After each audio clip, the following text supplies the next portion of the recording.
Ito ang marikit na bayan ng Lukban.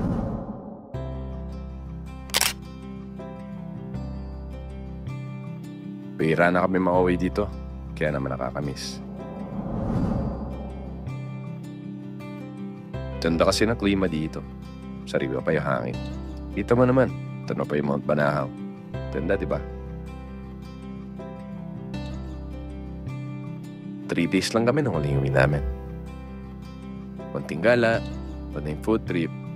Siyempre, bonding time with pinsan. Sayang medyo bitin.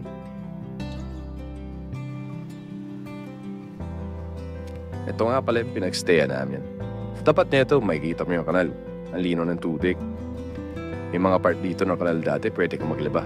Pero ngayon ata, hindi na. Ang masarap pa dito, alas lahat, pwede mo lakarin. Tulad na lang ng plaza nila. Malapit lang.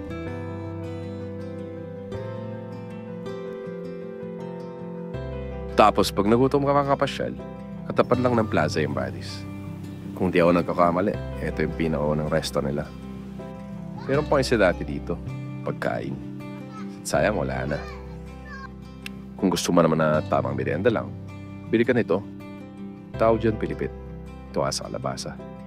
Sa 10 piso lang yan. Kung tagtipid ka talaga, marami nagtitinda ng pasitlok pan dito. Ito legit, 15 pesos lang. May kasama pang masarap na suka.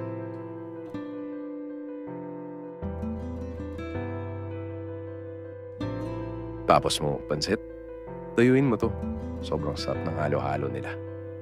Alam mo, ice cream yung yelo, sobrang pino. Meron din coffee flavor yan. Ang sarap din pala maglakad dito sa gabi. Tsaka tumambay. Kasi nakakaliw yung mga ilaw dito sa gilid ng simbahan.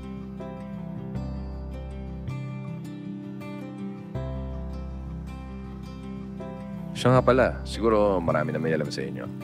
Pero taon-taon, sineselebrate nila yung pahiyas dito. Tuwing 15 ng Mayo, laging marami tao kaya laging masaya. Siyempre, bago tayo umuwi, bili muna tayong pasalubong. Dito tayo kay Pavino. Madami ka na mabibili dito.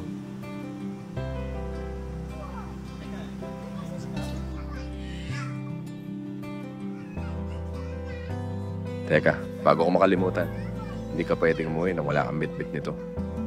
Ang pinakamasarap na longganisang Lukban.